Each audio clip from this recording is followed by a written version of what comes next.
You got this and you got that, and you gonna murder this one and murder that one. Talking all that bullshit. I'm gonna put it to you like this, yo.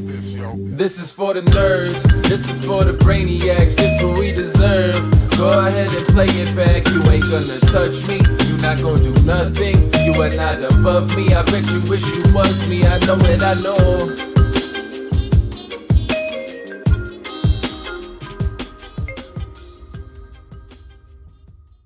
What is poppin', everybody? And welcome back to another special episode of the Only Friends podcast. Well, you know, it's me and my only friends, which includes, but it's not limited to, the one, the only, Stapes. What's poppin', baby? How you feeling today? Oh, that's a real what's poppin'. I'm feeling great. Nothing's popping in these cans, though. Should I be hearing anything? Yeah, turn them on. Just turn them on. That's cool. There's a button on like the Man, bottom it's of like it. there was 6 minutes leading up to the start of the show where you could have. I didn't know that I was supposed to hear anything until we were live. I'm an idiot. It's not like I've ever been around one of these setups before. Honestly, this is not on you. This is definitely on us. But Well, guapo. It could be a little on me. well, it's on you now. Watching you try to figure out how to turn on a pair of. I can't afford Beats. Are you kidding me? What do you think I am? I think I have Bleats. I think it's an all-brand Beats. Did you get it from TJ Maxx? Yes, absolutely. Marshalls, one of the two. Can you hear us now? I got you guys. All right, yes. let's Hey, go. thanks for having me. By the way, dim the lights. I do appreciate the dim the light shirt is fantastic, Amazing. but I more so appreciate that you are just really welcoming the mic invading your space like this. So often we have guests and they don't realize like how Put the mic near your mouth. Yeah. Well, the thing is that I come to this with the experience of loving the sound of my own voice. Yeah. That's So helpful. It's helpful, yeah. That is very helpful. Bob, can you actually turn his up a little bit louder? Oh, gee, thank you. Thanks so much. As loud as Yes. it goes. Come on, right here, baby. We got a lot to talk about with you today, including the lead up to the main event. But before we get into that, we have a new course on Software YTV, Andrew Brokos's Range reading. Strong. God damn it, man! I was so Strong. close to Range getting that. reading. I think we You got need to a work little- on regular reading, sounds like. Thanks, Stapes. Oh, man. real fucking great. Sorry, having a buddy. I gotta comedian in go. the house. Sorry. He's seated the closest to me, too. Stepping on the ad, making fun of the strongest host. Great. Wonderful. What we brought you in here for. The Yeah, good news is cool. you're doing a great job of vamping for Guapo to get the actual. That was good. That's actually Do you need more time? I can do this. I can give you 6-7 minutes, no problem. You guys are great. Thank you, Bert. Okay. Every time. The goal of poker isn't to figure out your opponent's exact hand so that you can make the perfect play with absolute certainty. Poker is not about certainty. It's about making good decisions despite uncertainty. Different hands have different incentives. Some want to play a big pot, some want to keep the pot small, and some want to push you out so they can win without showdown. Your opponent's actions are clues about what they're trying to accomplish, what their incentives are. If you practice the skills in this course, you will be able to determine which hands they are more or less likely to hold, which is all you need to make the big folds and the hero calls and all the other great plays. Andrew Brokos, where's his merch? I would buy it. I love that dude. Me too. I don't know if there's a guy I agree with more often than Andrew Brokos. Like 99 point. I actually can't think of a time. Love that dude. He's really sharp, and he definitely doesn't get his just dues. I think he's like one of the best coaches in the space. Obviously, I'm a little bit biased because he works for us as well. But outside of that, I feel, have stolen a GPI award from them. You guys definitely have stolen one. I mean, let's be clear. Did they not win yet? No, last year was the first year It's they okay. were nominated. It's okay. We'll take care of it this year. I don't know if you guys have noticed, but now my thing is like just to campaign for people that haven't been recognized yet, Same. because I think it's really important. I think that it's not a regular competition where like whoever has the best podcast probably isn't going to change from year to year. Right. But what's the point of one podcast winning it every single year? It doesn't make any sense to me. And I know it's not in the spirit of poker that like everybody wins. Let's all just divide up the money equally. But I do think there's plenty of room for us to all get recognized. So yes, Andrew Brokos, let's make it happen. This isn't a zero-sum game. That's right. I don't think so. Also, if we're really comparing apples to apples, Thinking Poker Podcast is probably just the best anyway, and we should be losing every year. Yeah, exactly. Yeah. Yes. But I'm saying We don't want him to win every year, just once. Yeah. We got to get back to winning. Well, I'll put it into a rotation. All right, let's dig in a little bit. First and foremost, what are you doing in Vegas? Let's talk about that. Yeah, we decided, so because the World Series is the only time that Stars is a little bit slow, this is the time of year that I have to do the most stand-up. Okay. And a friend of mine had an angel investor say, hey, I'll give you guys 20 grand to shoot a special. Okay. And I was like, I shouldn't have a special. I shouldn't. Like, I think specials are for Bill Burr and for, right. And the other comedian, by the way, which he's welcome to think this, doesn't think that way. This will be like his third or fourth special. Okay, great. And so I was like, I don't do a special. But what I do think is kind of interesting, what if we did like a down and dirty road trip and documented it, and it all culminated in a taped comedy show? Some people would call it a special. Okay. I base all my material on the road trip. This is kind of like Kings of Comedy-esque a little bit. No, I don't know. I don't know the plot to Kings of Comedy. Oh, really? Yeah. Oh. You've never watched Kings of Comedy? I mean, I've seen the stand-up in it, but I didn't know there was a plot to it. Yeah, I mean, not really, but there's like some intertwining of like behind the scenes, I guess, where this is me just pretending not to have seen the thing I totally ripped off. Is that what happened? That's totally fine. The idea is genius and original, and we're all here to celebrate you for it. Fantastic. Yes, I actually think it's a great idea for what it's worth. I'm not trying to poo-poo it. No, of course. And I'll just volunteer this. It's the biggest mistake I've ever made in my life. Oh, okay. Yeah, no, I regret it totally. I wish I almost quit several times. Nobody knows that, but like I was like, I can just get on a plane right now. I don't have to do this. Everything will be fine. Poker Stars won't care. I'll pay my mortgage. It won't matter. Who's the other comic with you? His name's Sam Rhodes, a very funny comedian out of London. Okay. And his like nightly C-3PO routine really resonates with people in the Midwest. They love it. They find him super, super charming. He's a cheeky chap. He like walks out on stage. He's like, hello, governor. And people are laughing already. And he's also funny on top of that. So it's just, the dude always slays. But yeah, so we had an angel investor give us 20 grand, and I figured it would cost a little bit more. So I said I'd go in for up to 10. I'm in like 16.5 now. Sure. And that's not including like this guy who's filming me right here. He's free, and like I'm going to pick up a bunch of flyers from Staples after this. Right. So I'm also putting some money into the promotions. Anyway, basically what happened, guys. Here's why it's the biggest mistake of my life. From the very first time you saw the poster, right? We had the poster up there. Mm-hmm. Our guy that we hired to document this, right? Mm-hmm. Our cameraman. I don't like to say so much just a cameraman. So I started off calling him producer, right? Our producer, when he first saw this poster, sent it back with 2 cameramen on the poster. He added them.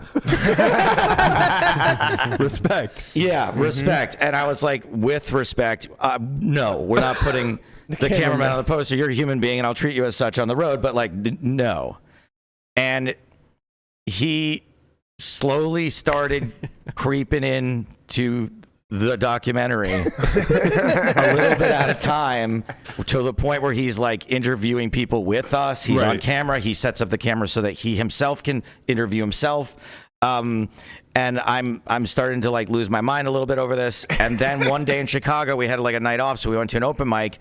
He was like, I'm going to do the open mic. Let's go, dude. And so he stopped filming us, set up the cameras to film himself, and just completely ate shit for like 7 minutes. How's his material? It was abysmal. And then I spent the next 24 hours sort of really steaming, like furious. Like I'm paying. This guy's getting paid. He's he's getting a day rate. Preaching to the choir here. He's getting a day rate, and I'm like now this. So I'm seething, right? And then I tell a couple of friends about this. I tell my friend Jason over here. I tell I'm going to name drop Michael Ian Blacksman, like keeping up with all this. So I tell Michael. And he goes, this is the movie. Right.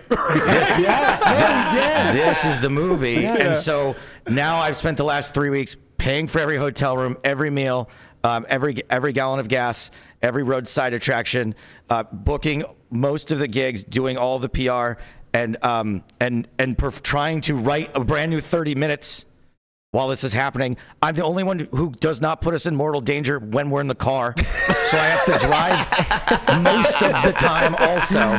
Oh, man. So I'm one man banning this thing that I'm supposed to be writing a fucking special. And so I'm furious about everything. Yeah. And so we decide, let's make him the movie. So now on top of all that stuff, I'm also fucking filming him. Right. Now you're the producer. And like 8 days in, he's like, I'm not the producer, I'm the director.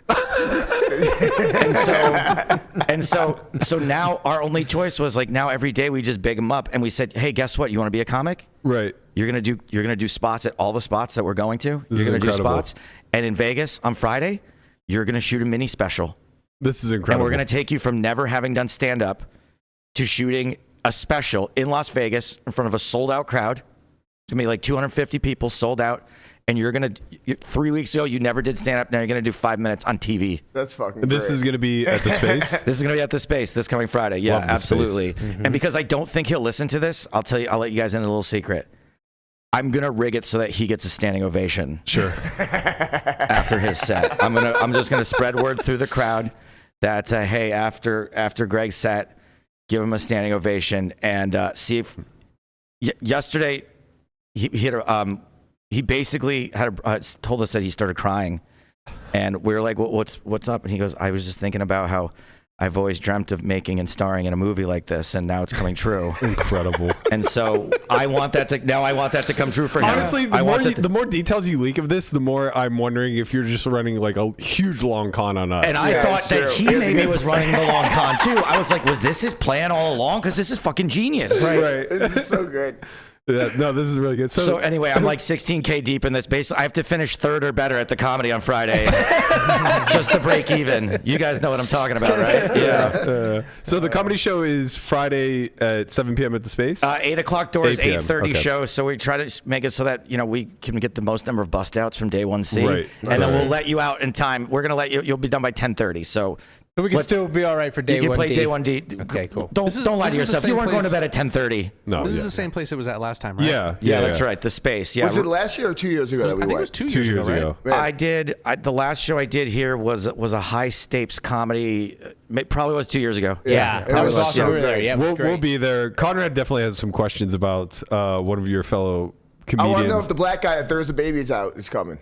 The black guy that throws Yeah, the there's babies the male out. birth control where he throws the babies out. Mateen Yes, Stewart. yes. Yes, he was hilarious. He was hilarious, but so I've hired Mateen twice, and both times he fucking took me for a ride. Like, Oh no. like I was like, hey, when I hire comedians, I'm like, I can only pay $100, but I'll make sure you don't have to spend any money while you're there. I can't take it everywhere, but we'll do a nice team dinner, and then we get an Airbnb, and I took him grocery shopping. He bought like steaks and salad and fresh vegetables. Left all of it, didn't even attempt to cook any of it. Yeah. Bought like a nice bottle of vodka, took that home with him.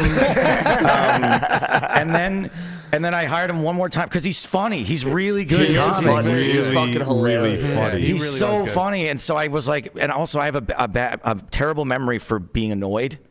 So Yeah. I'll forget what annoyed me about a person. I'll go, That's a great superpower, to be honest. why haven't I hired Mateen for a while? Yeah, and so I brought him up to Thunder Valley, and he was awesome and hilarious there too. But when he checked in, he was like, sorry, he didn't realize he was riding in a car from the airport with my girlfriend, and he was on his phone bragging about how he was gonna like run up his tab at the casino. Oh, Jesus. And so when he got so there, good. I had to like pull the poker room manager aside, who was like handling all the rooms for everyone. I go, make sure he puts down his own credit card. Right. Do not let him have like the company account, because he's already made his intentions known. So yeah, so Mateen will not be performing. And by the way, he texts me every 3 to 4 months Amazing. asking if I have a gig for him in Vegas. Honestly, Yeah. I'll chip in. Look, if you want to have him back, this is a strong recommendation. This is a strong recommendation. If you want Mateen back, I would have him back, but I just would be like, here's how much money I can pay you, and get yourself to and from Vegas. I'll give him and- the I'll give him the Software Y company card. It's fine. All right, let's not go that far. But you got a hundo from me, at least bare minimum. Okay. His bit about the dashikis bought from like Marshalls Dude, was those so shit was good. so good. You just reminded me of something else. Oh no. That night, if you guys remember, he was fucking shit-faced. That was the other thing. Yeah, And so He was dead honest about it too. Every time somebody would like laugh at him, specifically, he'd be like, "I'm fucking drunk." yeah, and so basically, as again, like if I could just be a comedian, that would be awesome. Right, But I'm right. also like this, like the boss of this night, and Yeah, I you're an hired adult. everybody. It's tough. And so I'm like, he doesn't show up till like 5 minutes before showtime, and he's fall down drunk, and I'm furious. Obviously, I'm really mad, and then he fucking slays, Yeah. and I'm like, well, that's his job. He did the job. I can't even be mad. Like that's what I hired him to do. Yeah. Right. So anyway, he just stresses me out a little bit. But hey, another year goes by and I'll forget what annoyed me about him. Correct. There you go. Yeah. Let's see Every it other next year year. we'll get him. That seems great. Who's on the ticket for Friday? So okay, so I'm gonna come out and just do a quick little introduction and explain what the fuck you're about to see. Perfect. I think everyone should know what this special is, why it's happening at the end of the road trip, why it might look and feel the way it does. Then Ben Ludlow is going to host. He's actually going to host. Love Ben. Love Yeah. Ben is an up-and-comer, one of the most naturally talented, funny people I've ever met at stand-up.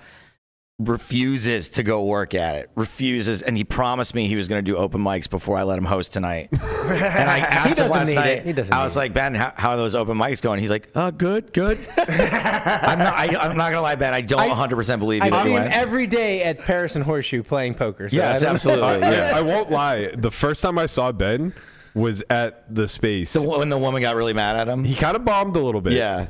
He bombed a little bit the very first time, but I've gotten to know him since. He's truly naturally hilarious. And the reason, in my opinion, that he kind of didn't do great that night was because he had done so well his first bunch of times and never actually practiced, because he's getting good opportunities and it's actually quite easy to do some of those gigs. Like that 5-minute spot that Greg's going to be getting, it won't be that hard of a spot. Hey, there we go. We got some Ben up there.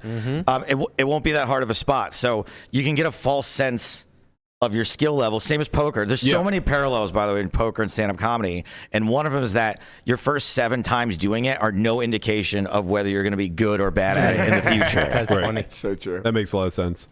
Tell us a little bit about the lineup that you have put together. then. Sure. So it's going to be Greg obviously is going to do a quick 5. Ben Ludlow will host. And then we found a guy in Little Rock. One of our gigs was in Little Rock, Arkansas. I got invited to like an album recording for the World Series of Comedy. And I said, hey, can I bring my friend Sam? They said, sure. So we both had sets. And this guy named Gene Harding was hilarious. Black guy, so maybe that'll fulfill your... We're missing Quote Mateen. is fulfilled. Yep. Yeah, he was super funny, and he mentioned that his day job, he's like a flight attendant, and he can fly anywhere for free. Oh, it's And I was like, all right, cool. Do you want to come to Vegas on July 5th? And he's like, hell yeah. So Gene's going to do like a 10-minute feature spot, and then basically Sam and I are going to split a headline set. Sam's going to go first because I think the poker audience probably, hey, there's Gene Harding. All right. Man, you're good because I didn't even warn you about that. He's on it. Guapo's the man. That's fantastic. Wow. Fuck Jamie. Well, not Kerstetter, the one from Rogan. Okay, yeah. Jesus. Sorry, Jamie. Don't tweet. Okay. There's certain people I've just been trying to stay off the radar because I don't want to get roasted. Doug, Jamie, both. I'm just like, Right. yeah, whatever you guys do is cool with me. to be fair, Jamie ghostwrites all Doug's stuff, so Yes, you're no, safe. I was. When I found that out, I was like, oh, that makes so explains a much lot. That makes sense. You're not Yeah. funny at all. Yeah, so Gene, and then Sam's going to do 30, and then I'm going to do 30. And I'm not going to lie, I'm still not really sure what. I know about like 11 minutes of what I'm going to do for sure. I like this. As a person who's a perpetual procrastinator Yeah. and has way too much confidence in the ability to just wing it, I'm excited for this for you. I will not be winging it. I was going to make that clear right now. I will not be winging it. It's just that we had a pretty good 3 weeks, and I tried out probably over 90 minutes worth of material while I was out there. And again, the challenge I set for myself was to do 30 new minutes this Friday, which it's not going to be 30 new minutes. You got 2 days to fill 19 minutes. You'll be fine. I have 30 minutes that I've accrued on the road. Oh, magically, all 90 minutes just seem to hit. Yeah, right, exactly. Yeah, so I am still unsure of like what order to put it in, what I want the actual vibe to be. Do I want it to be, it's a lot of stuff about the differences in the states, right? Just we're like a joke about this state, joke about that state, a bit something funny that happened here is what the sort of ingredients are. And I'm not sure if I want to do. Yeah, I went on this road trip like hoping to like kind of reconnect with the rest of America and sort of feel more American. And boy, did I succeed. Or I wanted to do that, and man, fuck everybody else. Right. Because everyone else is a backwards hillbilly. I'm sorry, I tried. I tried to go out and I tried to connect with y'all, but some of you are just fucking terrible. I'm not sure which of those. I think the two I'm latter gonna will go hit for. in Vegas. I don't know. I don't know, because I think everyone in the audience would be like, I think he's talking about me. That's the point. That's why I think it'll hit. Okay, maybe. I don't know how much political comedy you do, but the debate will probably give you a lot of material. Yeah, I don't. And I avoided that 100%. No, I don't do anything that's strictly political. Yeah. But sometimes people get mad at me for being like, gay people are people. You know what I mean? Like, that's as political as I get. And people get mad. They're like, oh, you fucking liberal elite.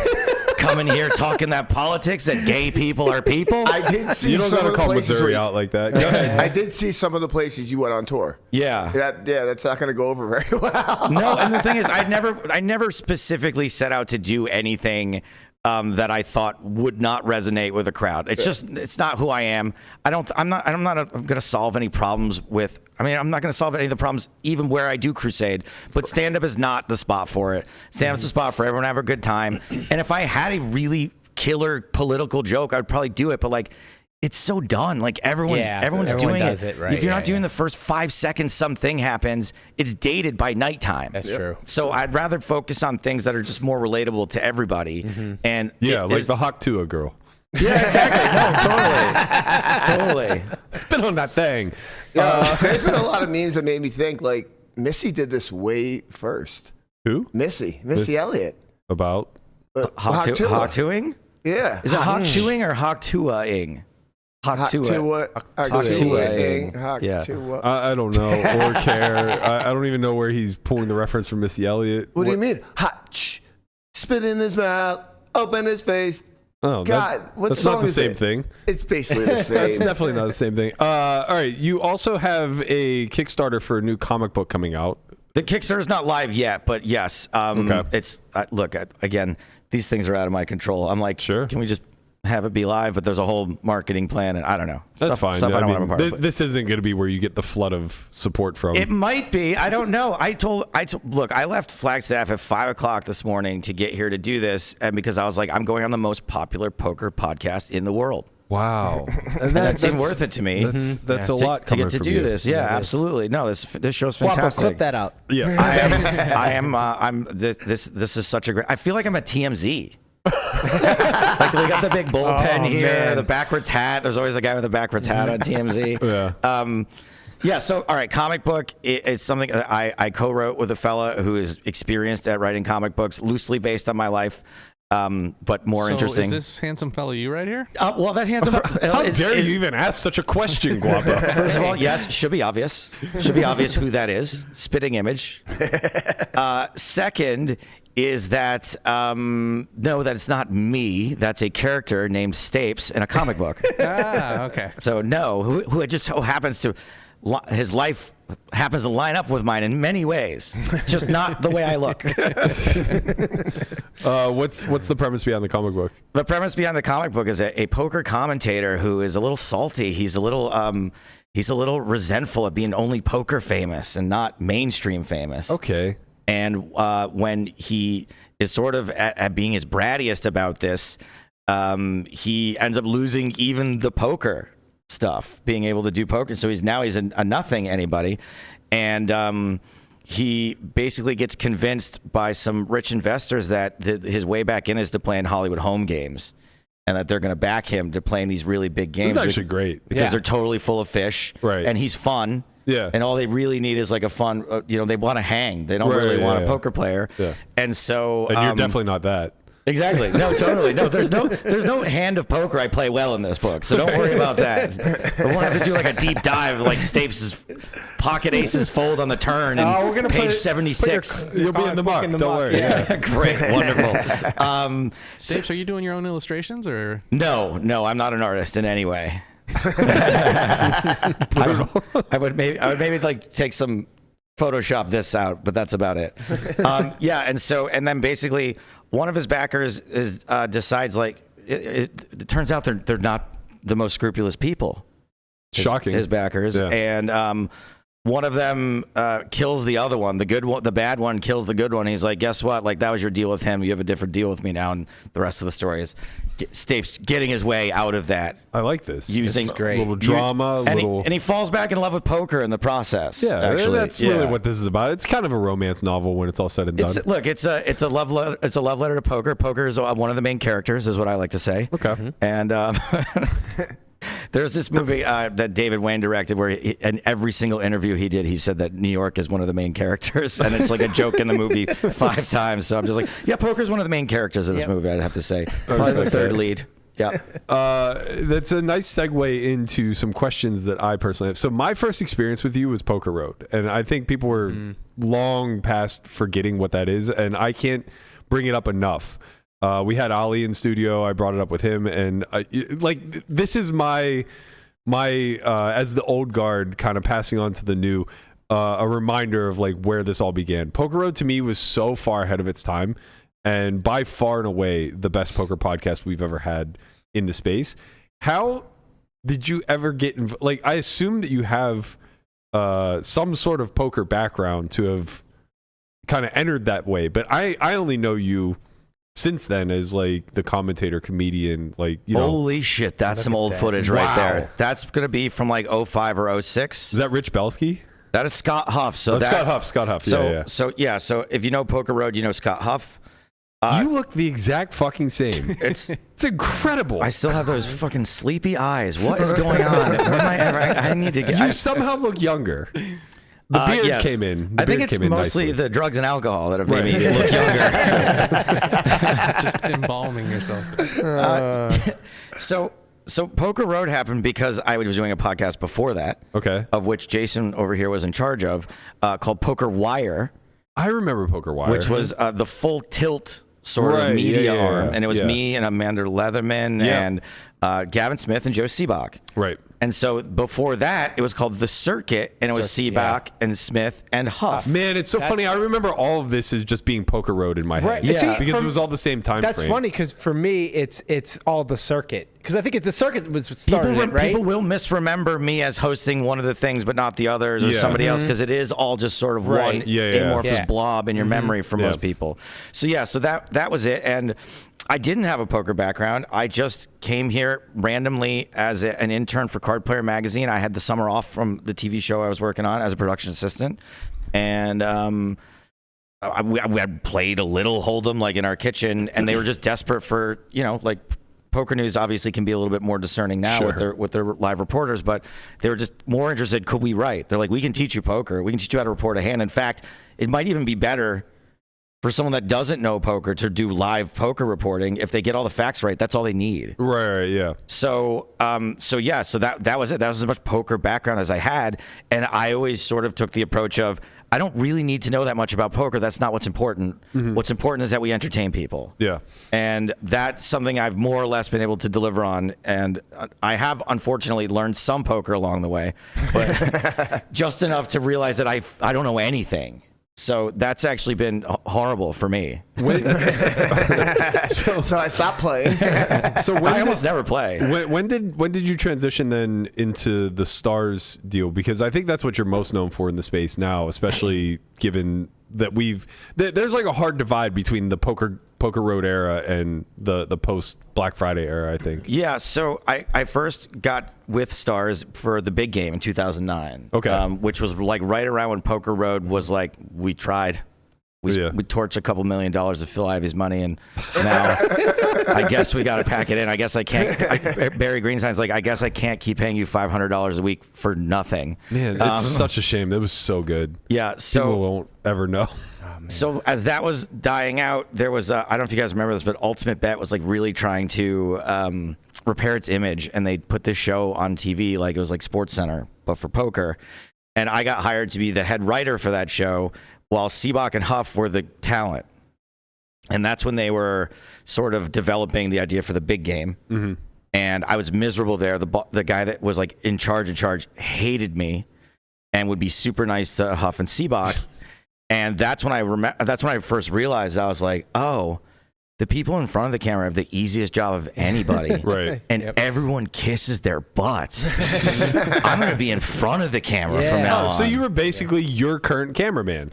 Yes, absolutely. Yes, except I was invited to move from behind the camera to the front. Right. And so basically, PokerStars was like, we'd love to talk to you about this opportunity, but we can't do it as long as you're still working for this. And I was like, what other thing? I quit so fast. I was just looking for an excuse. The dude was such an asshole that I worked for. And a dude literally walked off set because of him.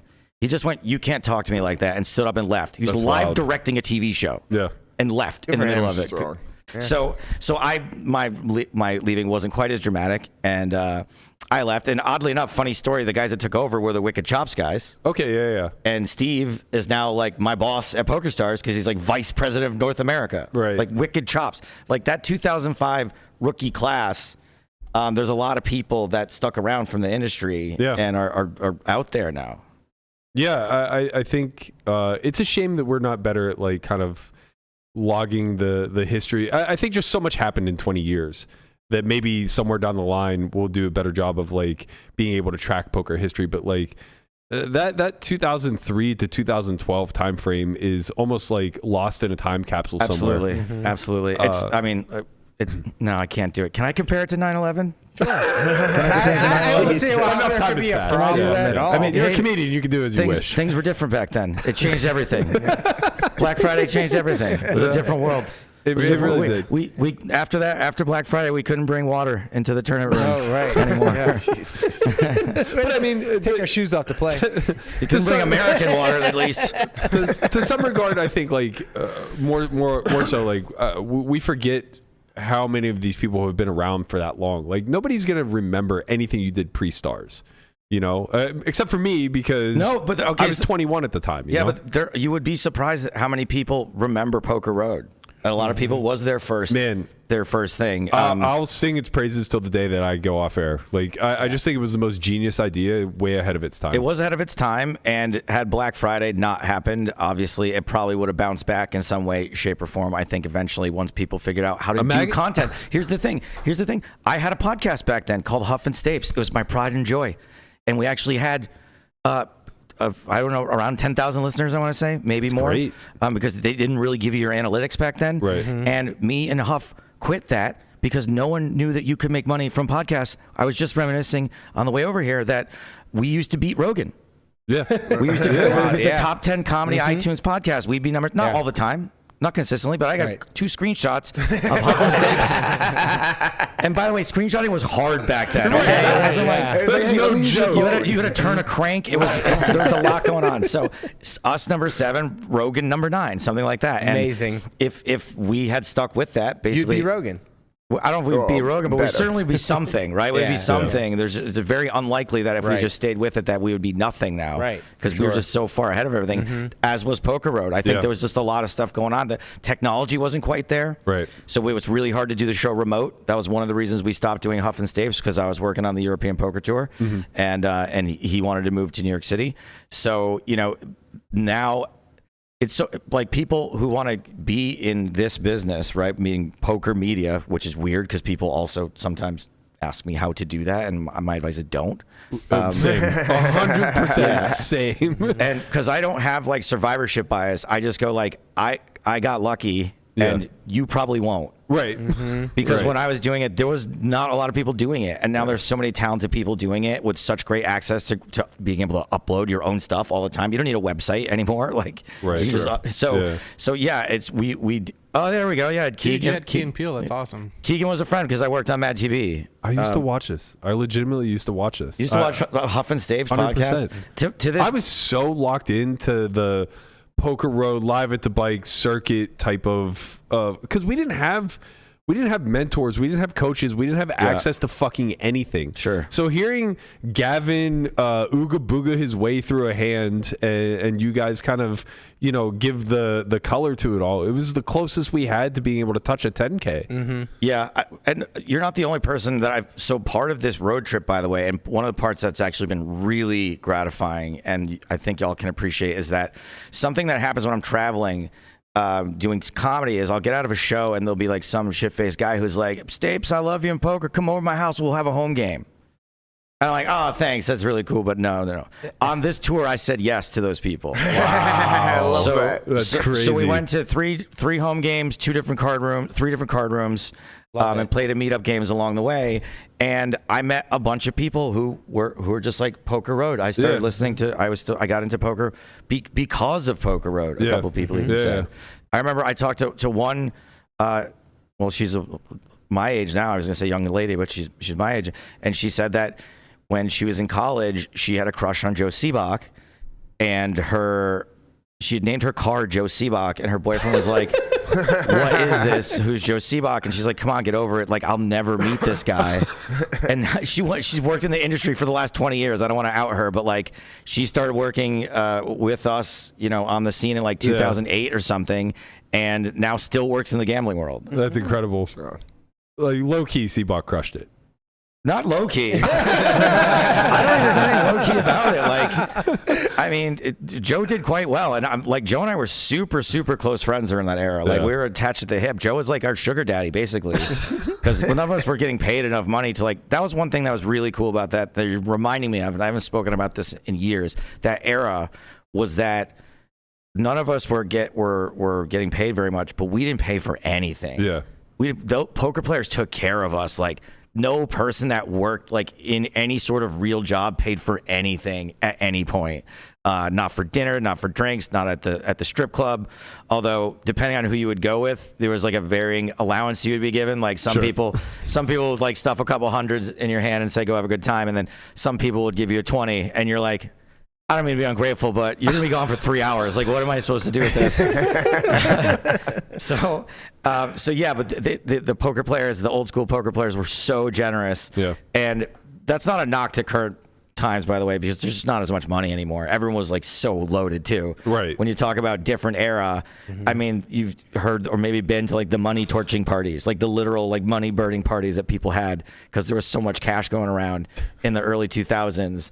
And like Hollywood celebrities were just getting paid like totally free rolled, and then just like a stack of like of $100,000 waiting for them, like for playing around money.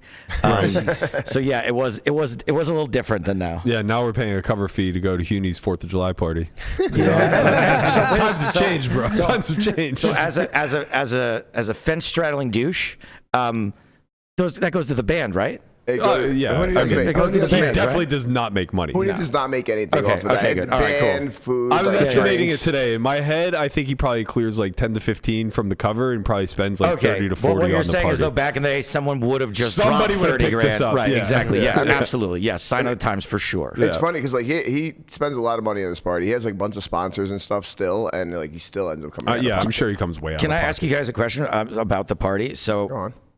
Our planned last scene in the documentary before our finale is that I want to go to Big Hooney's and like flyer for the party if we have seats left. Do you think he'll be mad if I like hand out flyers for my comedy show at his party? No. I don't know, but he can speak to it. I would assume no. I'm 100% sure. I thought so too, so I didn't ask. So I'm just asking publicly now because it feels somehow less awkward than me being like, by the way, can I use your party as like a big ad for me? I mean, let's be clear. You're still paying $100 cover at the door. Okay. No, like, I was the reason he put the tickets back on sale. Oh, that's right. That's right. Yeah. I remember the tweet. Yeah, I was like, hey man, I'm so sorry, but like I've been on this road trip. I was like doing all the excuses in the book. Well, the thing is, the reason I really needed to get the lower price was because, as I said, I'm paying for everything for this entire trip. Yeah. So for us to go as an official function of the movie or whatever, I'm like, well, that's a budget thing. That's not like I can't make these guys pay $65 or $100. So I was like, please put them back on sale. Please,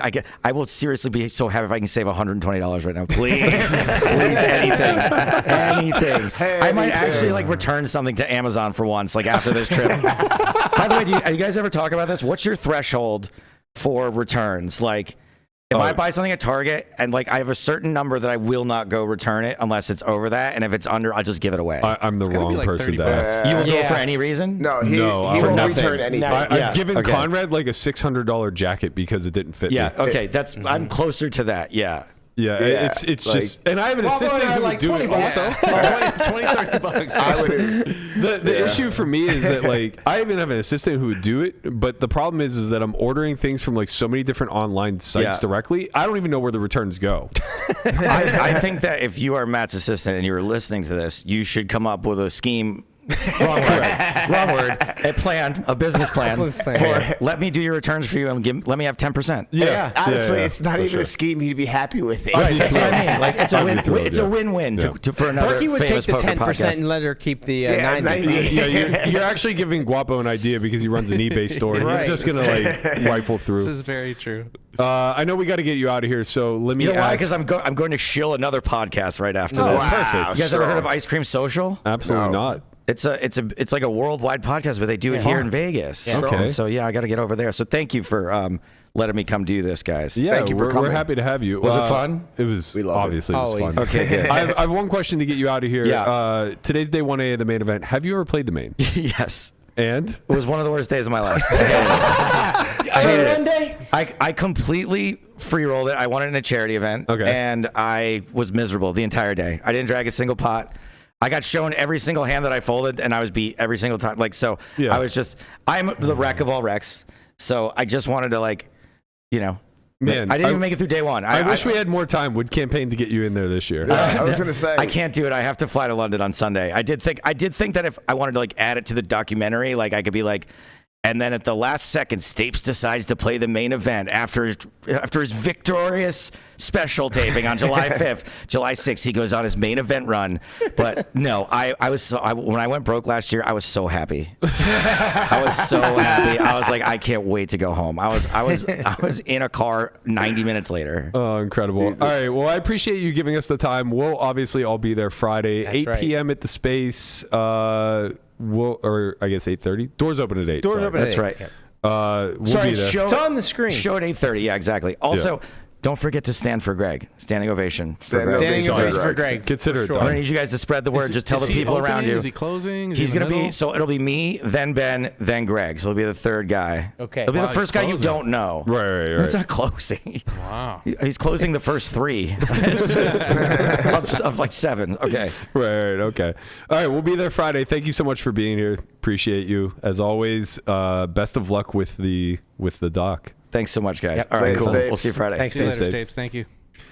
All right. Tickets still available. Right. That's the Space, Las Vegas. Burke, you got us a table? We'll work on it. Yeah. All right. Yeah, we'll take care of it. All right, we got a lot of poker stuff to get to. Main event today, baby. Wow, it has started. When are you boys playing? I guess I think D. Everybody's D. Well, Yeah. the thing D. is, you have to be American and go get drunk tomorrow. That's fair. And then you have to go to Stapes show on Friday. Right. That's So actually you true. actually have no other choice. You really don't have a choice but to yeah. play D. If you're not playing today, then you don't have a Right. choice. Yeah. This actually reminds me, guys. Boss, are we off tomorrow or are we No. working? We're not off tomorrow. No, come on. It's the 4th of July. You're gonna make this man work on the 4th of July? He's Mexican. He's not I mean, American. I can't say anything.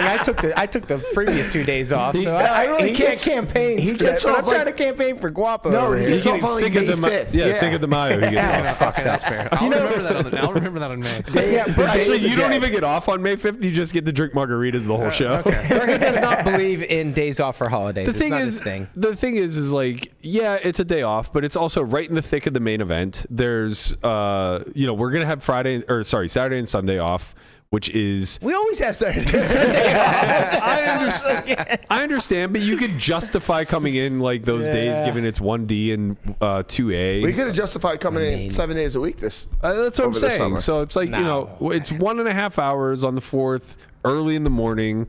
We got to give the people what they need. True. They're all off looking to watch. Tomorrow's gonna be our biggest show of the year. I promise. What if I said I was barbecuing something instead and I couldn't make it because I had to tend to the meat? No, I don't trust that. It's low and slow, baby. You can disappear for 90 minutes. I know your methods.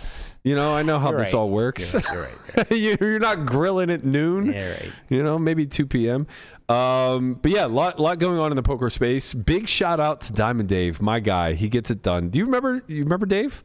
You'll remember him as soon as you pull this video up. Do you got the clip of? I think I sent you the clip of him winning it. Maybe not though. What did he win? He won the 25K, or sorry, the 50K PLO high Let's roller. take a look here. I think you won it for like 2.2. 25K, yeah, right? No big deal. No, 50K. 50K? There's both a 25K and a 50K, but it was the 25K that just This it ended. right here, Eldridge? Yeah. If you can make that full screen for Lamanna's The sake. 25K then. He won the 25K. Nope, he won the 50K. It said 25K in the tweet. Oh yeah, it did. Yeah, you're right. I am right, I yeah. could have sworn it was the 52. The only reason I know I'm right... Do you remember? Oh, Diamond yeah. Dave, baby. Of course. Diamond Dave. Oh, yeah. Yeah, it was 25. Yeah, hell We're- yeah. we're That's down bad. awesome. That's Good right, for because him. it was the 10K. The 50K is going The on only right reason now. I was so sure... Jay's leading the 50K. Exactly, because I Yeah. saw Jay's Instagram story where he was chip leading the 50K. Yeah, you're as right. he should be. You're right. You know who's Monsieur- right behind him, too, right? Who? That dude. Fucking Blesnick. Of course. I love this guy. Of course. And right behind him, Santos. My guy. He's Love on to the see streets. it. I don't have it as an asset, but I was actually watching this. I was grinding and watching the ladder of this. He ended up pulling off a pretty sick bluff against Santos? Rast. No, Oh, Eldridge, Dave. Yeah. where he had pocket sevens and Oh, he yeah, he blocked like 6-7 or something. Rast asked him at the end, he goes, did you bluff me? Yeah. He named the board or whatever. And Dave goes, oh, the 7 million chip pot? He goes, yeah. Yeah, that was pretty sick. But I was talking about this yesterday. You weren't here. I was like, we used to build games around him. Like the old Matrix game in the Strip District. Like that was literally, is Dave going to be here or Yeah, not? right, Because was it chemistry that we used to play? It was, oh man. Was it it was right in the strip. Yeah. Yeah, it was, chemistry. I think you're right. The basement of the old club. Yeah. Lots happened in 18 years. He's now out there shipping 25Ks. I think I got my first, I don't know why this came to my mind, but I got my like first actual straight flush in that playing in that game. For some reason, I thought it was, maybe it was your first roll. I thought it was the steakhouse. Oh, maybe it was. I feel like you had Jack 10. I don't know why I remember this. This is so specific. No, I never had a royal at the steakhouse. Okay. Did you guys get paid $5K for your first royal? We did not. Oh, no. yeah. My first royal was at Salamanca. I had King Jack of clubs. I made a royal flush, and it was in a 5-5 game where I won like an $80 pot. Yeah. My first royal was at Silver Creek. Not the video poker machine. That doesn't count. No, do you not remember? We were there. Yeah, I remember the video poker right, one. right. Because I was like, throw a 5 in here, and Berkey's like, why were you wasting your money? Yeah, and then see, I knew all the way back then, not to be a fish. And then I drilled it, and then later that night, I got an actual straight flush, and I won like $600, or it was like $5.99, whatever, so they don't tax you. Right, it was like $5.99 and a shirt. So I do remember the shirt. It was a polo. It was so ugly. It was like a white polo, and it said like Royal Flush on it. It's got to be somewhere in my parents' house. God, that thing was fucking hideous. My first next time I royal- go home, I'm gonna look for it. I'll bring it back and wear it on the podcast. My first go. royal was at MGM, and if you flopped it, they paid you $5K. Wow. Just flop it. Then the guy that was running the room at the time texted me the next morning. He's like, we were going to make that 25. It's like, you motherfucker. 25K? 25,000. I was like, you motherfucker. Wow, Conrad, so unlucky. You just ruined my day. Yeah. It's like you lost 20,000. You've stepped in shit every step along the way your entire life. The fact that you missed out on an extra 20K is just reparations. Yep. Reparations. Jesus.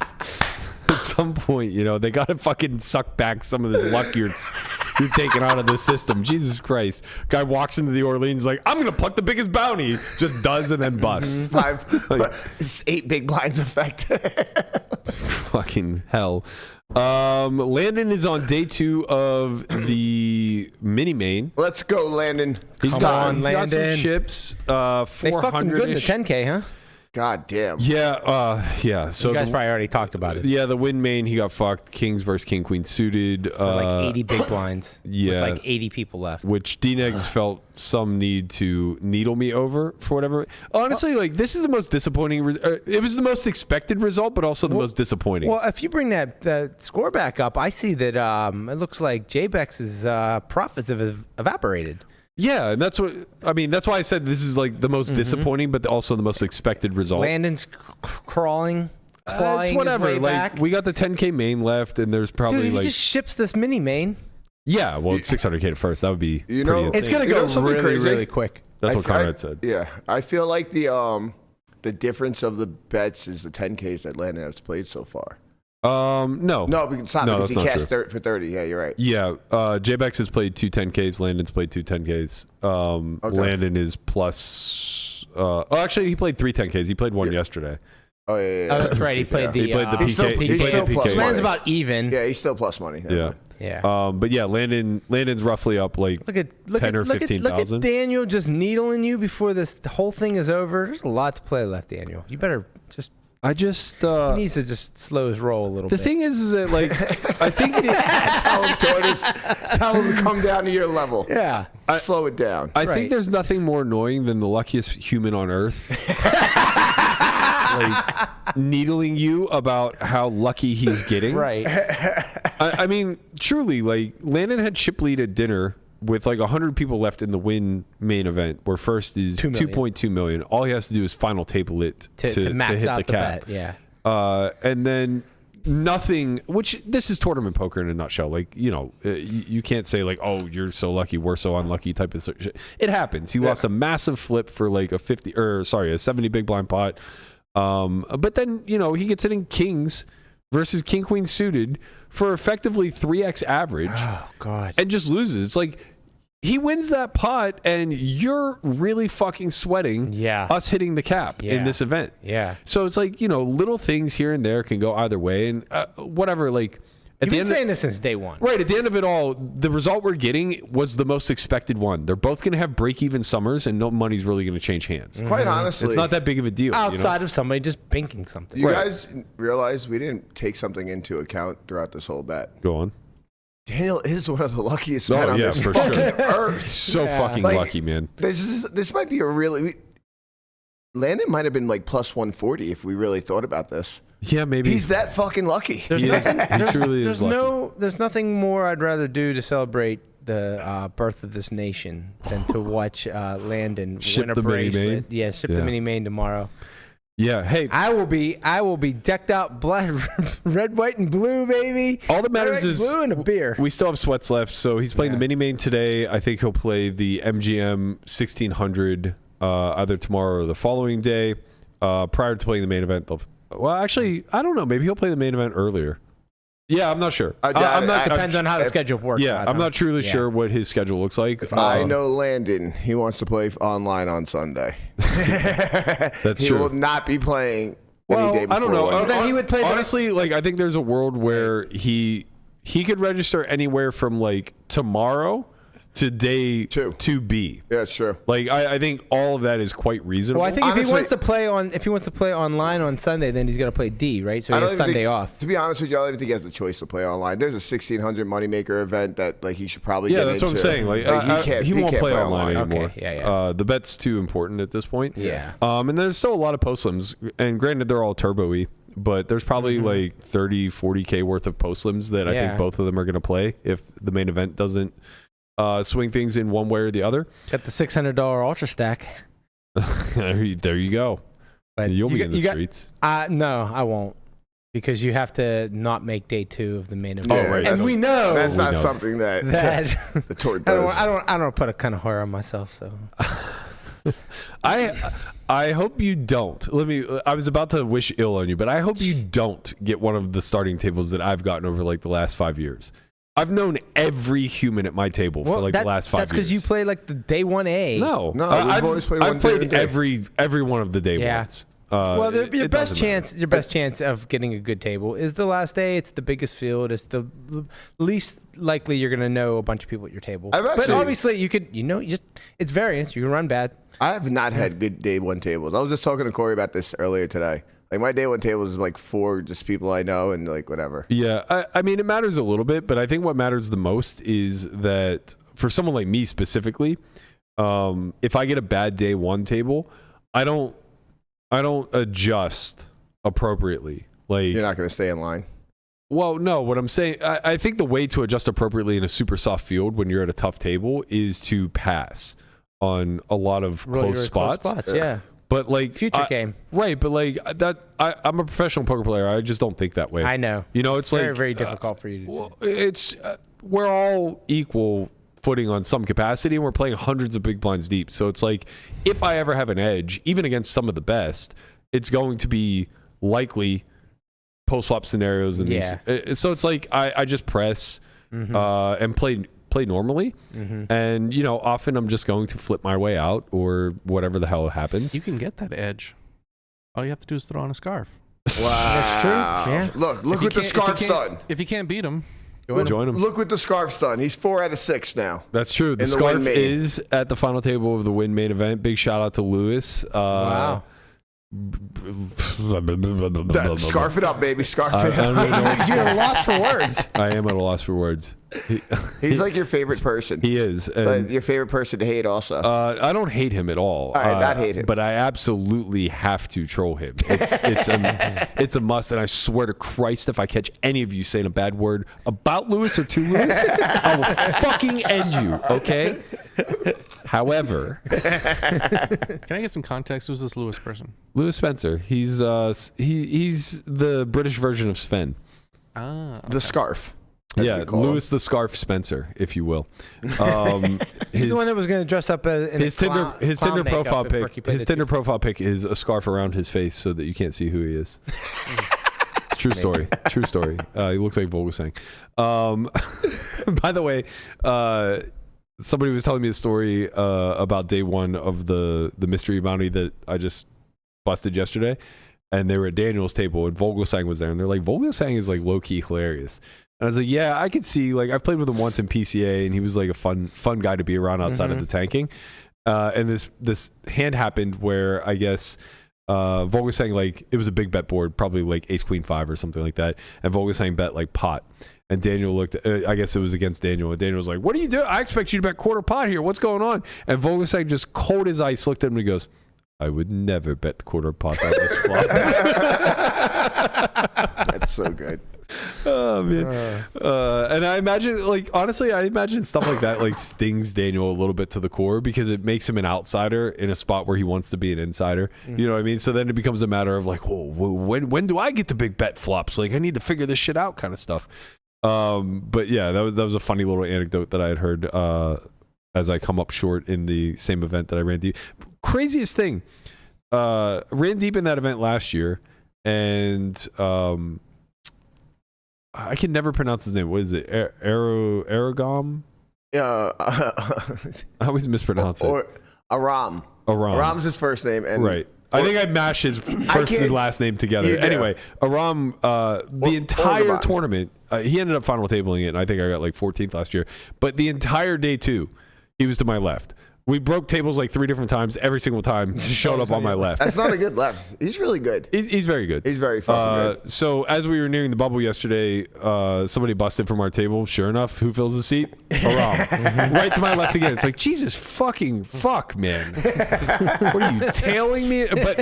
But he reminded me that I fucked him really good in the 5K. What, online? Online, yeah. Oh, yeah, the Queens versus King Queen. The Queens versus King Queen, which he didn't even remember, ironically enough. That was on the stone bubble. I got in Queens versus King Queen on 10-9-4, 10-9-7, turn jack. Yep. We get it all in. I'm dead to a chop, which I didn't expect that.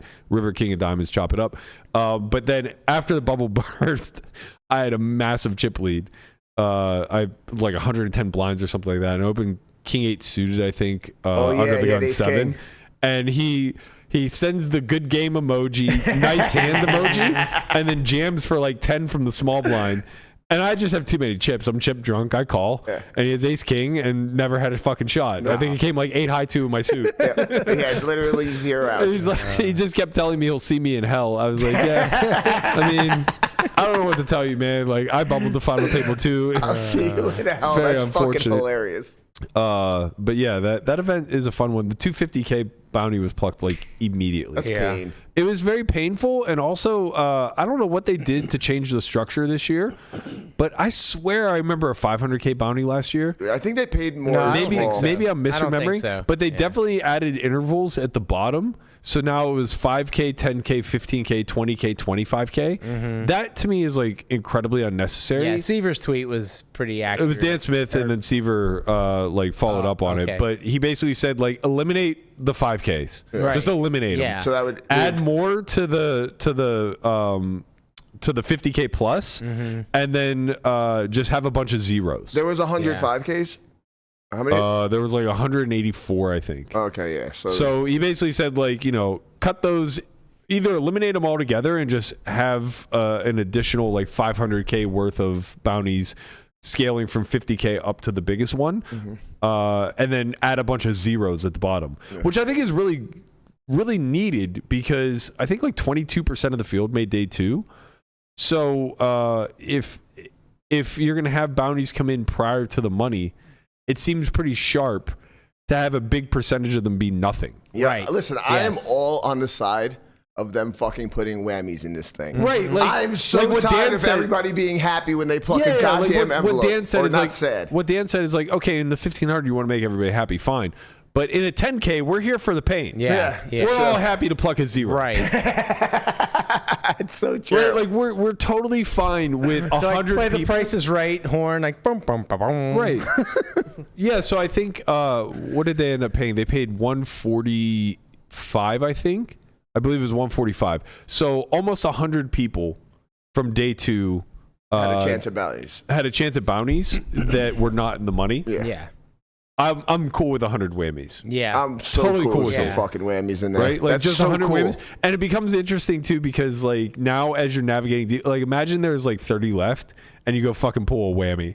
Like that's such tilt. Wait, with all the big bounties still being left. Yeah. That would be a fucking incredible. Yeah. But I think it's really good. It's kind of funny, and maybe this would be just too much chaos, but like, what if you did like a mystery bounty where like everybody's a bounty. So, but there's just tons and tons of zeros. So like you could literally like bust somebody in the first level and pluck 1 million, which would be insane. Listen. But like almost certainly like, maybe like 85% of them are going to be zeros. That's actually kind of like this, and we just call it the instant bounty. Yeah. The instant something like that. millionaire Yeah. Instant mystery or something. I like where your head's at. I think the difficulty is late reg.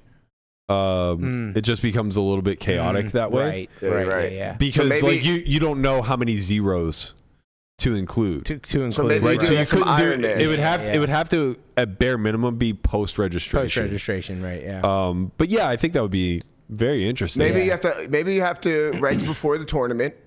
Like maybe you're never gonna get something that doesn't have late reg. Yeah. I only say this from someone who's fired 6 or 7 bullets of never bagged. So. It was frustrating yesterday. I had 3 shots of busting somebody, and I didn't. Yeah. Once they folded, twice I was dominated, and then Michael Burke. I thought we were friends, man. I mean, your namesake. Yeah. I thought we were boys. You slow rolled me like that. I'm fucking around. He actually just like spazzed out. I think I shoved like all but 1 chip.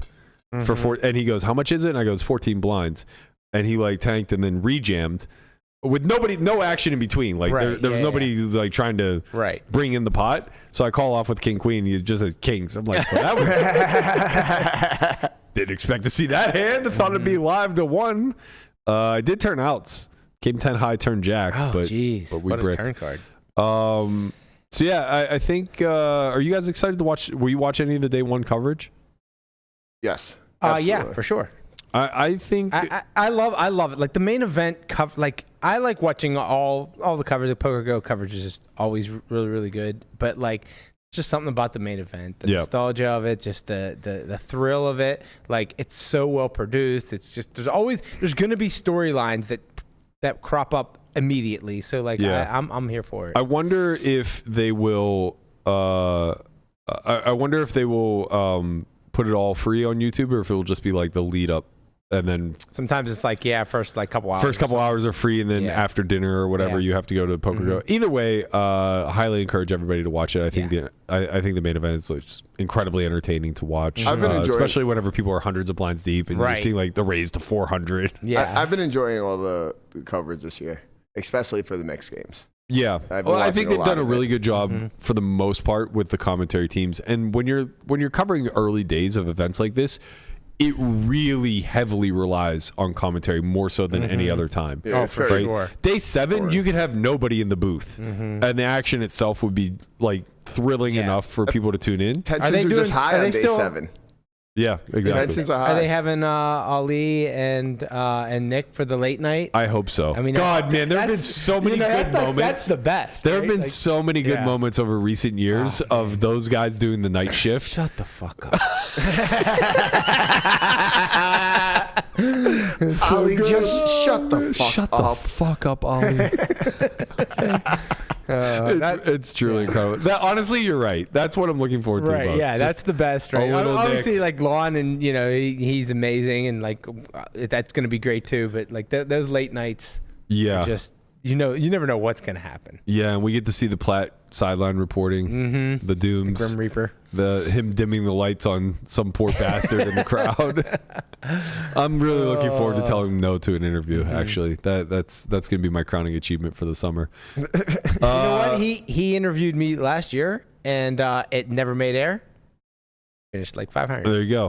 I totally forgot that I got very close to the money last year. I spun a short stack on day 2, and this motherfucker interviewed me right after dinner on day 2. That was it? That was it. Yeah. I was exited. I might be the originator of the Platt curse.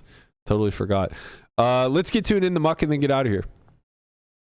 Let's do it. Sorry, I caught him off guard. Yeah. I punted so hard on day 3. Well, that happens. Feels like it. I had all the chips. That's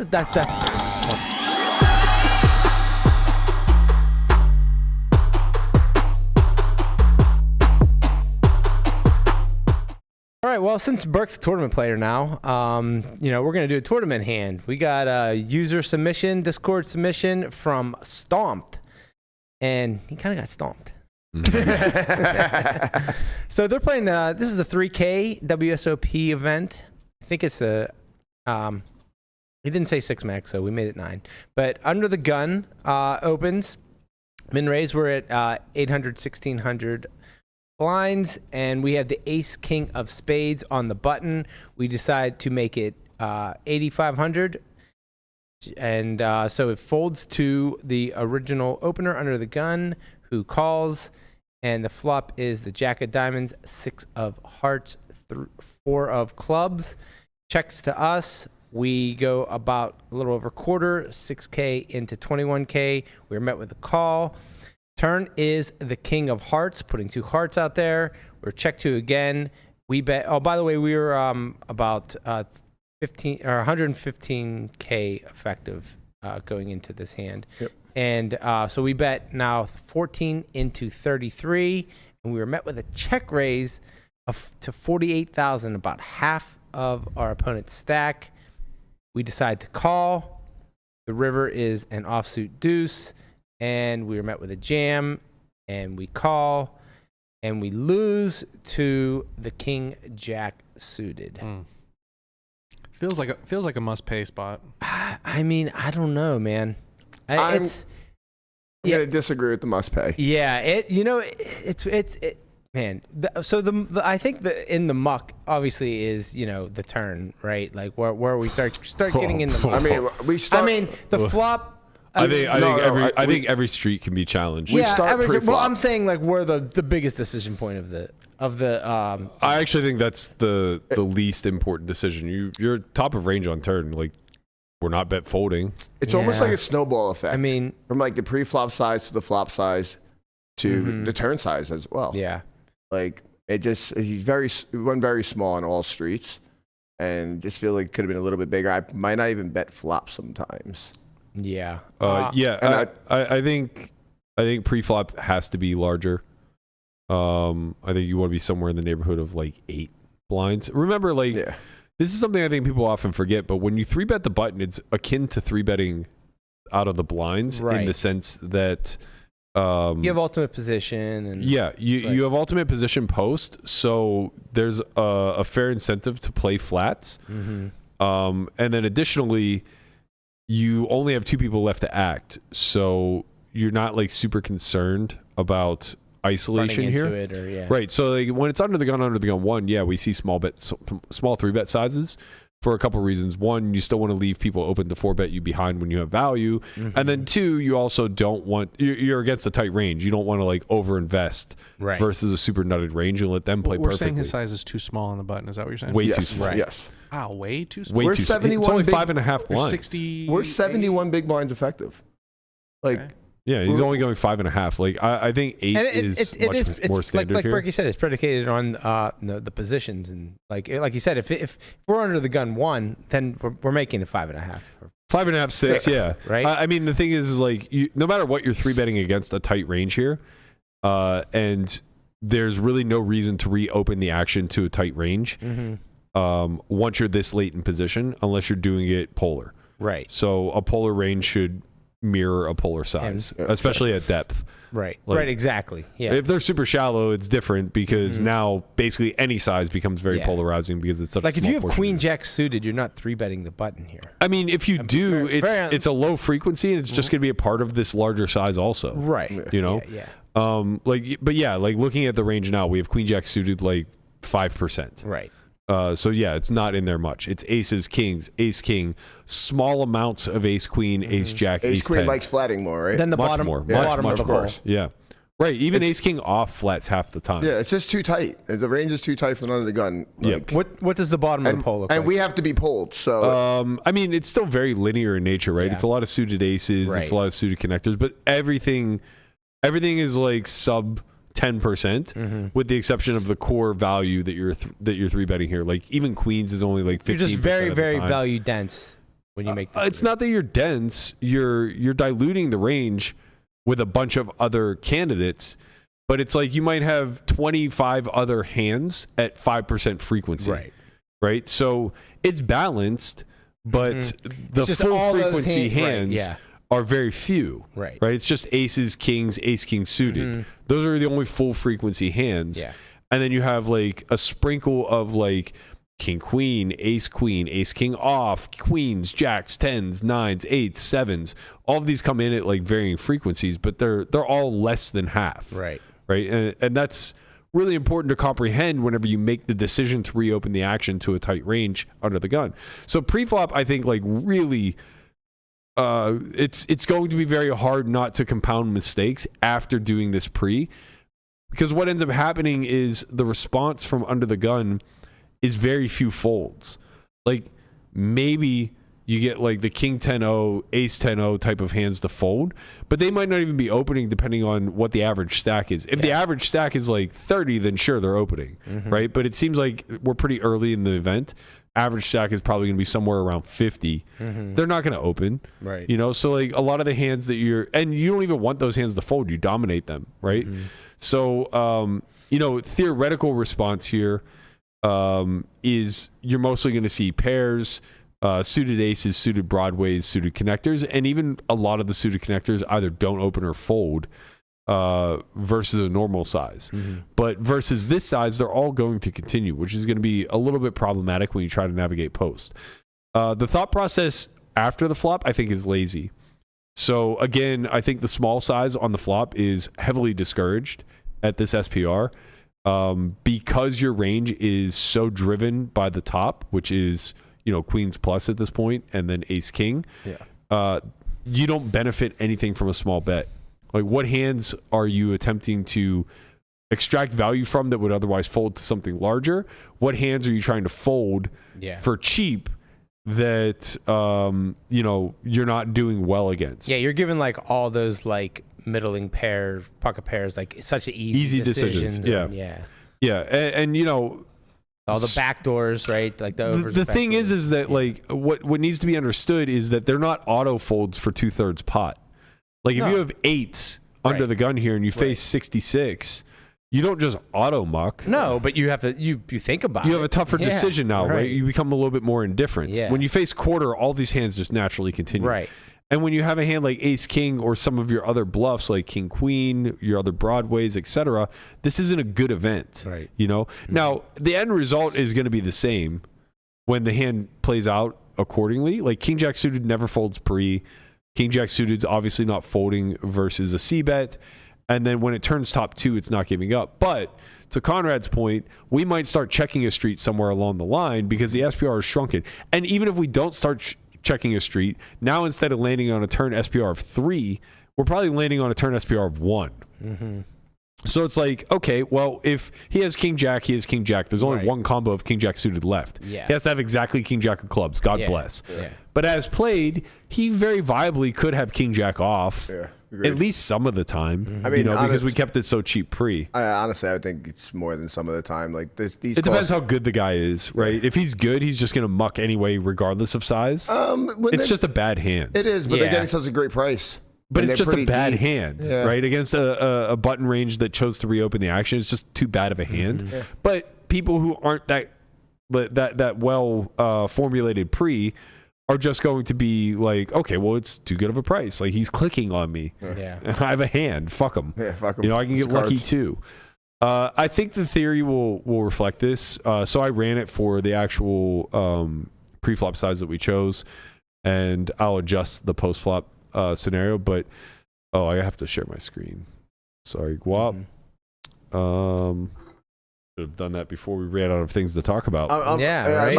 I'm actually kind of curious what Solve does on flop, because I don't see myself always betting here on flop. And if there's a spade on board, I will bet a lot more. But with ace king, well, I mean, the thing is, like, you certainly won't range bet versus an under the gun range. Yeah, that I'm very confident of. I'm curious to see what king queen does. It's probably just going to play passive and just call, but it would be interesting to see if villain's supposed to raise here with king queen on the turn. Oh, on the turn? No, I don't think ever. I don't think ever. Never. That's the thing. You don't beat value when we get to the turn, like, we're at top of range and we don't beat shit. Right. When we see that race, we're fucked. Yeah. We're so fucked. It's so annoying because it's just like, oh my God, why'd I put myself in this stupid spot? Yeah. Right. You're right. You don't beat value, but you should be able to beat like queen 10 of hearts. Right. Exactly. Yes, there are bluffs that you beat because the board starts to get more dynamic. There will be some. But when it comes down to it, you're not feeling fucking great. To be fair to that point too, that you're trying to make, or that you are making, I guess, when we size down so much on the turn, those bluffs don't actually have to raise. Like queen 10 of hearts doesn't have to raise because it's just getting a free card, basically. It's just getting such a cheap price. Yeah. And like the notion behind raising generally whenever you face turn action or aggression like that is I have no showdown value and I need bluffs. Mm-hmm. So like, if I have a hand like 7-8 of hearts here, I have to raise. And I'm sure even versus B40, like we will see 7-8 of hearts raise here some of the time. But they might just jam. Exactly. Yeah, the jam is probably way more viable for that. Yeah. This seems like a real hand of like value. When it comes to. All right, let's take a look at this really quickly. No leads from out of position, no surprise there. So we see the strat mixes. It actually is a range bet. That I'm very surprised by because of how tight the under the guns range is. I didn't think we were going to have that big of a discrepancy. I did not think this was going to be a range bet either. I didn't either. Well, I mean, it's a range bet board for what it's worth. Yes, but not. But I didn't expect it to follow through under the gun versus button. Yes, right, with these ranges. But it does look like we have a pretty significant advantage. Our EV here is almost double under the guns, and our equity advantage here is near 5%. So I think this is strongly driven by our overpairs, and the reason being is that he's not going to trap kings or aces. Right. So since those are always 5-betting, now we have a great enough advantage on a jack high disconnect that we have to kind of go for it. I think if this is king high disconnect, maybe we don't see the range bet quite as often. A range bet in this instance is 40%. No, well, it's a mix. A mix of 40 and 60. So you can see it actually prefers the 67%. 67, yeah. Slightly. If we were going to consolidate to one size, it would probably be the 2/3. 50%. No, that's not how that works. No one single hand is really driven by the small size. You can see that pocket 10s and pocket jacks, actually just jacks alone, strongly prefers B40, and that's just because it has the board crippled. And then 10s is mostly B40. Those colors are so similar. I know. I can see it on mine. Ace 10 suited also is mostly B40. I think I could probably change the colors, but whatever. Another time. I don't feel like fucking with it. Anyway, there isn't really any core group of hands that's driven by the smaller size. So if you were going to consolidate down to one, it would probably just be the larger size for 2/3. And what we can see if we do follow the line work of going larger here, like we were suggesting, out of position has to check raise a lot. And 20%. The reason for this is equity realization and protection, right? So when you look at the hands that it's choosing to raise, it's hands that will either be denied the full scope of its equity moving forward, or hands that need a lot of value / protection now, right? So the value protection range is mostly going to be like queens specifically, as well as ace jack. and some other Jack X like King Jack, Jack 10 suited. I love how it takes 7s and 5s because it's like never dead in this sense. Not only are they not dead, but they need to be able to realize their equity because they have the backdoors, right? Mm-hmm. So you see like 8s and 9s and 10s don't care that much about they don't have equity realization here because they're already struggling. They're already mixing to fold now. They recognize that like getting to showdown is going to be difficult, and they don't have any backdoor equity. 7s, 5s, and 4s. Well, not 4s. 7s and 5s. 5s you can see like actually doesn't even really fold some of the suits. Like they're just pure continues based off of how they unblock or block backdoors. And then 7s is like a pure mix around, largely because a lot of the bluffs for imposition are going to come from that suited connector range, I imagine. But they're still strong enough, given that they do have these backdoor properties, that they try to force equity realization by kind of like almost merging themselves into a protection raise / future bluff type of candidate. Same thing with Ace 4. Ace 4's equity is a lot higher than 7s. 7s you can see it's 0. Ace 4's 3.5 as an entire hand class. So this hand actually wants to give itself it's like one of those convertible hands that Hunt kind of speaks of as well, where it's like both protecting itself versus worse, as well as kind of denying some equity to better, and setting itself up to potentially be a future bluff, but could also turn itself into value depending on how the runouts work out. Do hands like, I'm sorry, hands like 9s, 8s, and 10s would 3, but like 9s, does 9s 3-bet from the button? 4-bet? This is out of position. I know, I'm just sorry. For in position, small frequency. Okay. Everything that's not kings, aces, and ace king is going to be relatively low. You can see like ace 10 suited, king jack, and king or ace king are the only other 3 candidates that are anywhere close to half. Yeah. Right. Everything else is like literally sub 25. Yeah. Right. So you do see a lot of aggressive check raising taking place here, which, had that happened, then we actually would be in a weird spot with our ace king suited. You can see ace king of spades specifically is almost a pure fold, right? So backdoor. So if we had played this correctly and faced the check raise from king jack of clubs at any frequency, like we just have a very easy decision to fold on the flop. And this in the muck. Yeah. Now if we go all the way back to this, what did he end up betting? Third pot? Yes. No, almost a quarter. Okay. Like 27 or 28. Yeah. All right. We'll just on what street? It was 6. It was 6 into 21. So yeah, 28. So yeah, about that. All right. So yeah, you can see that as we suspected, when we give a bigger disparity between the sizes, it gravitates towards the large size. Just nothing is really driven by this smaller size. And when you look at ace king, it's like, yeah, okay, ace king of spades would be the one that would choose smaller more often because it doesn't have any real backdoor properties outside of straight draws. So, it's in there if we were to choose this size. I imagine the check raise frequency would just go up, and the size, actually maybe not because the size is larger. Yeah, so it actually goes down slightly. Yeah, but it's because it becomes a little bit more polar in nature. So some hands that were check raising before to be quote unquote convertible don't have to any longer because equity realization is not challenged. Right. So ace 4, which was check raising like half the time before, pure call, because it can now just simply realize through the smaller size, the greater SPR. It can defend itself differently later on future streets. Same thing with 7s and 5s. You can see these are now pure continues where they were folding some of the time before. So like now these hands are making money where they were indifferent versus the larger size. That's really important to differentiate between. Pocket 3s was a pure fold before. Now it's actually making money again versus deuces small size. Same thing with deuces, right? And, their outs are clean whenever they turn them. They can also potentially be future bluffs, but specifically they're just calling because they're making money versus quarter pot. Yeah, exactly. Which is interesting because it's still the same range of hands that's betting, right? Yeah, just look at it. It really has no folds. Right. Because pot odds. Yeah. No, right? No. It's a super tight range, getting laid a really great price. Right. When you're facing quarter, like in your tight range, you're just going to continue. And that's just simply what drives, equity realization and raw equity in the moment is simply what drives these decisions. So you can see everything is like very clear cut. Nothing is really indifferent with the exception of like queen 10. It's like the lone indifferent hand. Queen 10 and like ace 5 suited. Yeah. Everything else, like pure fold, pure call. Pure, mix between call and raise, I guess, with like sets. So he chooses the call here, which is pretty good. You can see King Jack, not very much check raising, even less so from the ones that have backdoors. And that's because of how polar the range tends to be. So now King of Hearts rolls off on the turn. And we're going through the as played line, obviously. I don't think we'll see any leads here. I'd be really shocked if we did. Okay, no leads. The B40 is actually in there. Let's see if it's chosen. So only 7% of the time. Really never. It still wants to go up to the 2/3 size. When we look at Ace King, it's truly like never picking the B40. Is the B40 like kings and jacks? Truthfully, I don't think it's anything. It's just slivers, right? Yeah. Everything that's choosing it is just like because the size is there. Mm-hmm.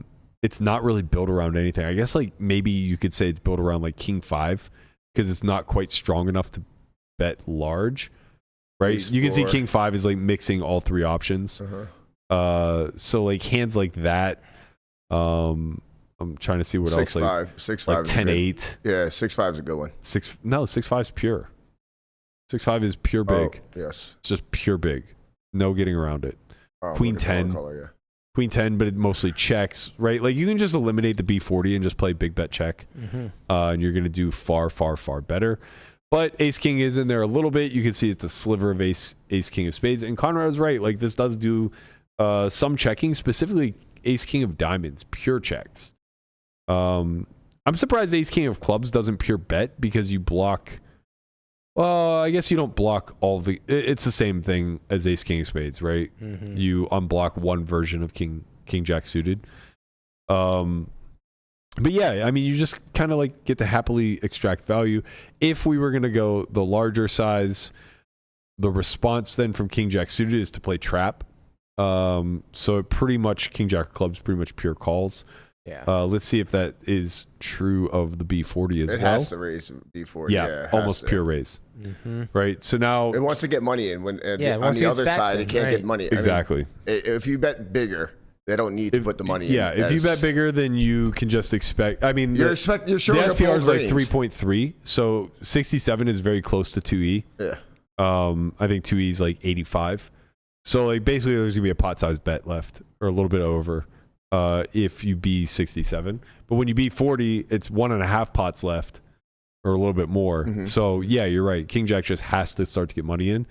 Looks like King Queen suited is just a pure call. Yeah, for sure. Yeah, for sure. Oh yeah. It's a one pair. Yeah, the raising range is driven by 2 pair plus. I was trying to justify and saying maybe he goes off with King Queen. No, it can't be value. So that's your best bluff catcher, basically. Yeah, we were right. Queen 10 of Hearts is the biggest bluff that you'll find. You'll see a little bit, or actually Ace 5 of Hearts is pure. 7-8. 7-8. No. Yeah. Yep. Yeah, and it's Hearts. All varieties. So I'm surprised it doesn't like all in more. It's too big. It's just too big, and your value isn't dense enough. Like you don't have enough value to support all in. Yeah. You want to be able to raise thinner than that. So you want to be able to raise Ace King for value. And the bluffs that are supported, like not only do you not have enough value, but the value that you do have is so strong that you'll never bet it like this. Yeah, it doesn't want to blow Ace King off of its equity, right? You'll never just do this. So like when we see the smaller raise come through, Ace King's gonna never fold, right? And we knew this, and it jams a lot. Mm-hmm. So Ace King of Spades is nearly a pure jam. We can just play for it right here. You want to deny equity and you want to just like live with the fact that you're playing an all-in pot regardless. I imagine part of this has to do with the fact that there's only half pot left behind. So you can't really expect the Queen 10s to follow through on the river. Like when we call, what was the river? Like Deuce of Diamonds. Okay, yeah, Deuce of Diamonds. When we call, I imagine Queen 10 of Hearts shuts down. Mm-hmm. So there it is. So Queen 10 of Diamonds actually follows through, but he almost never has it. Queen 10 of Hearts, pure checks. So this is why you want to jam turn, because Queen 10 of Hearts has to call off. Mm-hmm. And that's why Queen 10 of Hearts is the primary bluff candidate, because it has enough equity to defend versus jams, right? So when SPRs get this low, you aren't really ever truly bluffing. There will be some fold equity when you jam for half pot, but like not a ton, because you're laying 4-1 on the pot, right? So you're getting called most often. So it really is trivial then to play traps with your value hands. You don't really want to be put to a decision on the river. You want to deny, not deny, but you want to play the all-in pots versus the nothing that then give up later. And yeah, whenever you look at it, it's like, okay, so you get 8-7 to rifle it off, but like find me a guy who's just like check raising all candidates of 8-7 on the turn, and especially against this line, you know, and I'll find you a pretty tough tournament. Yeah. So yeah, I think like all in all, you know, respect here to my man, Stomped for playing the all-in pot. I think that's the best clear identification of not compounding mistakes, right? Like ace king too good, have to pay kind of thing. Like this is for sure just pay spot. Even though it feels bad. It feels really bad. It feels bad because like you're just not seeing the 7-8 bluffs on the turn. Yeah, the ace sixes. Yeah, so you like don't beat value and they under bluff. So the way that this doesn't feel bad though is if you size appropriately on every street because you're just priced into being all in on the turn. Then it's just like you just get check jammed on and you're like, I hope you have a draw. But the crazy part is like as played, like I don't think we're ever like. You're probably not winning. We're not winning. You're probably not winning. Yeah, But like, and if we could like, the reason I think it's dangerous. Bet fold the turn. Right. The reason why I think it's dangerous to try to. It just hurts. No, it's not even that it hurts. It's bad poker. It's just bad poker. Yeah. And bad poker hurts. The reason why I'm saying this is because what you then start to condition is correcting for mistakes. Yeah. So basically what you're incentivizing is make a whole bunch of mistakes in order to garner information from your opponent. And then when you gather such information, make really heavily exploitative folds. I mean, but that's not what I was thinking about. No, but that's how you happen, analyze the hand whenever you face check raise on turn and you say like we're beat all the time. When you say bet sizing appropriately, the appropriate size would have been is it 2/3 on the flop? It would have been 2/3 on the flop. You would have start going 8 big blinds minimum pre-flop. I think Geo would have been half, right, on the flop. Let's see. Pots 13, 72 effective, 27, 54. So it's like 5.5 for geo sizing. Like someone smart out there figured it out. I don't think you're going to Geo 3 this board, but yeah, I guess Geo 3 would probably be around half-ish. Geo 2 would probably be around No, it would be like 100. It's way bigger than half. Yeah, because Geo 2 would be like 125. We're near 6 SPR. Geo 2 for 4 SPR is 1, so full pot. So it's probably like 80 for Geo 3 at this depth, which I don't think we're going to see. So it's just a standard C-bet. It's a big bet board, that's all. It's just a standard big bet board. And had he gone through the 2/3 call line, turn king of hearts, let me take a look at that really quickly and just see how the strategy would change. We're still just playing 2/3. Oh, now we play B40 on the turn. Well, what'd you do? Interesting. What'd you do? If he chooses the correct flop size. That makes sense. Yeah, now we play B40 on the turn. Because we can still their range is narrow, right? Yeah. That's a really good card for our range. Correct. Now we can basically play range bet, and we probably just like never get check raised. Yeah, because check raise now is a click. Well, you just did 67. Oh, sorry, you're right. My apologies. Well, check raise is still basically a click. Yeah. And yeah, it doesn't come through all that often. Only 17%. It's super value. And ace queen. Right. But I mean, again, well, it's 8-7 pure again, which you kind of have to count on. But either way, like ace king's just so high up, aces are so high up. You know, we just never really fold those hands. King 6 really high up whenever we have it. I think the difficulty of this spot and why you want to analyze it, for what it's worth, you're right. But the reason why you want to analyze it such that when they fight back, we're obviously beaten by even the top of our range. Mm-hmm. The reason why that's correct is due to the lack of vision over the two ranges, right? Are we saying that they don't have the bottom? It's not that they don't have they don't have the bottom through this action. Yeah. Right? So there's a lack of vision over the total construction starting with pre-flop. Mm-hmm. Button isn't very aware of what out of position's range looks like and what is supposed to be taking this action. Out of position isn't really aware of how button is constructing, therefore only takes this action with value hands. Yeah. Because he knows that there are other value hands to get money in the middle from, right? And then you just have this like, I guess you just have this hyper focus from both on the highest equity hands, right? So like what you end up seeing is Button now only falls through on turn with like most of his King X, where he actually could range bet this card if he played it appropriately. And then out of position only responds with like nuts and queens, the highest equity hands, right? Yeah, combo draws, 2-pair plus, and now all of a sudden we have this convergence on like 60+% equity from both portions of range, which makes the spot way fucking too tight in practice.